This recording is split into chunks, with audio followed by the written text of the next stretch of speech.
Dibantu subscribe ya teman.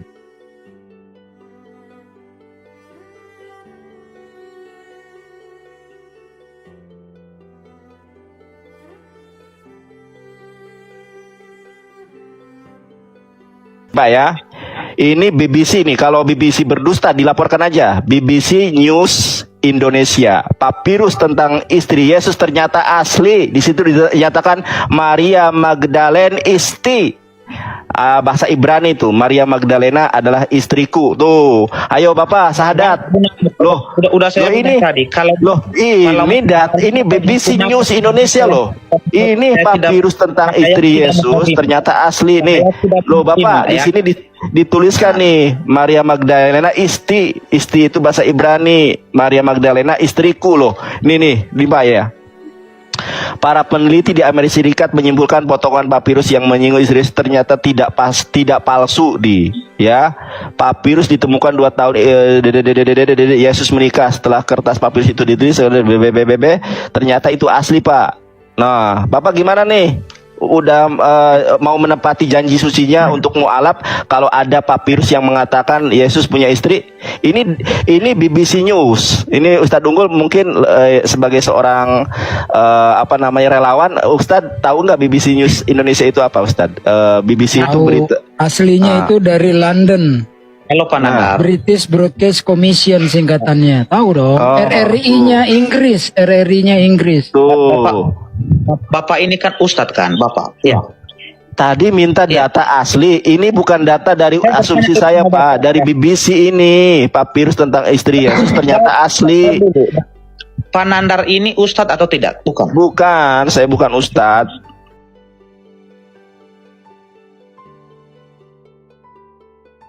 Sekarang mari kita lihat di mana letak penipuannya. 1. Papirus itu berbahasa asing dengan huruf yang bukan huruf Latin. Huruf dan bahasa tulisan ini tidak dimengerti oleh si netizen. 2. Atas tulisan berbahasa asing ini, Nandar tidak membacakan keseluruhan narasi pengertian dari berita BBC News ini. Padahal BBC News telah memberikan keterangan berbahasa Indonesia dengan lengkap yang menjelaskan secara keseluruhan kronologi tentang potongan papirus ini. 3. Nandar tidak memberi kesempatan kepada netizen melakukan pembelaan diri. Termasuk kesempatan bagi netizen untuk meminta pendapat ahli dalam mengungkap apa yang terjadi atas potongan papirus ini. Sebelum ini, tentang berita keaslian papirus ini telah disangkal oleh pihak Vatikan dan sanggahan itu telah dipublikasin di Koran Vatikan. Berita penyanggahan ini menyebutkan bahwa papirus tersebut palsu.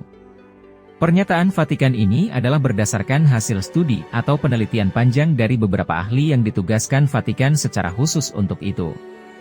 Dan salah seorang peneliti itu Profesor Watson Prancis, Durham University menyatakan seperti berikut. A. Umur tinta pada potongan papirus ini berbeda dengan zamannya papirus ini ada. B. Kata di fragmen tidak cocok dengan tata bahasa dalam keseluruhan teks. C. Kemungkinan ada yang menemukan potongan papirus ini lalu menuliskan kata di atasnya demi keuntungan finansial. Video link https://youtube.com/short/t5fb4i6lmfm. File nama, papirus ini sebut Yesus menikah. Mari kita amati bentuk penipuan ini. Sebuah perjanjian yang menggunakan bahasa yang bukan bahasa resmi dari kedua pihak yang berjanji. Maka hal itu harus disetujui terlebih dahulu oleh masing-masing pihak atas bahasa perjanjian yang akan digunakan. Termasuk dan mengikat terhadap perjanjian ini adalah bahasa-bahasa yang ada di setiap materi atau produk pendukung dari perjanjian tersebut. Di luar dari kesepakatan ini, apalagi itu dilakukan secara sepihak, maka batalah perjanjian tersebut demi tegaknya hukum yang berlaku. Nandar di sini memanfaatkan kelebuan dari netizen untuk tujuan bisa memualafkan mereka. Memperlihatkan sebuah kopi yang dilansir oleh kantor berita BBC News, yang dijadikan Nandar itu sebagai data valid. Kantor berita BBC News atas foto dari potongan papirus tersebut juga menyertakan keterangannya pada halaman beritanya berbahasa Indonesia, namun itu tidak turut dibacakan Nandar. Hal ini mengindikasikan bahwa Nandar memiliki niat tersembunyi atas informasi sepenuhnya dari lansiran berita BBC News tersebut. Setelah kertas papirus itu diteliti, Sekolah Teologi Harvard Divinity School menyebutkan potongan itu berasal dari antara abad ke-6 dan ke-9.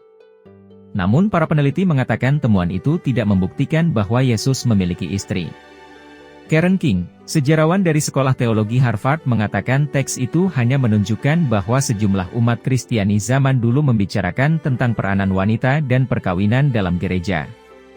Hasil penelitian itu diterbitkan di internet oleh Harvard Theological Review Kamis 10 April. Potongan papirus yang disebut Gospel of Jesus as Wife diumumkan dalam konferensi para akademisi pada 2012.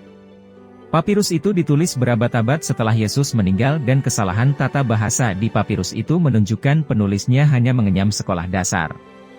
Dari kalimat ini, jelas lansiran berita BBC News itu memberi informasi yang jelas dan sangat lengkap tentang potongan papirus ini. Intinya berita itu mengabarkan bahwa kabar Yesus menikah dengan Magdalena berdasarkan potongan papirus ini adalah tidak benar demikian. Pada papirus itu tidak ada tertulis atau yang mengartikan Yesus menikahi Magdalena.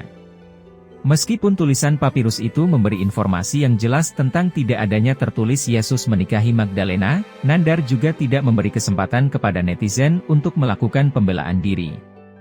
Misalnya netizen diberi kesempatan untuk mempertanyakan keaslian potongan papirusnya, termasuk kebenaran berita itu dari pihak BBC News serta kandungan makna dari teks yang ada di atas papirus tersebut yang dapat diketahui melalui pendapat dari pihak penerjemah resmi di Sumpah. Bukan apa kata Jonathan Nandar itu. Ini sudah termasuk unsur paksaan. Tentang potongan papirus ini, pihak Vatikan sebenarnya sudah memberi tanggapannya bahwa papirus ini adalah palsu. Kepalsuan tersebut, produk papirus ini diproduksi bukan pada zamannya kehidupan Yesus yaitu abad pertama Masehi. Berdasarkan penelitian laboratorium yang dilakukan diketahui produk ini asli dan diproduksi pada abad ke-6 hingga abad ke-9. Dan tinta tulisan yang di atas potongan papirus itu jauh lebih muda usianya dibanding kertas tersebut, tinta itu bukan pada zamannya potongan papirus tersebut. Dari gambaran di atas, jelas terlihat bahwa uraian narasi berita BBC News tersebut tidak ada memberi informasi bahwa Yesus menikahi Magdalena. Nandar ngotot memaksa netizen syahadat atas janjinya, bila Nandar memperlihatkan adanya data asli yang menyatakan Yesus menikahi Magdalena. Lalu Nandar mempelintir isi berita BBC News menjadi seolah menginformasikan bahwa Yesus benar menikahi Magdalena. Jonathan Nandar jelas melakukan tipuan.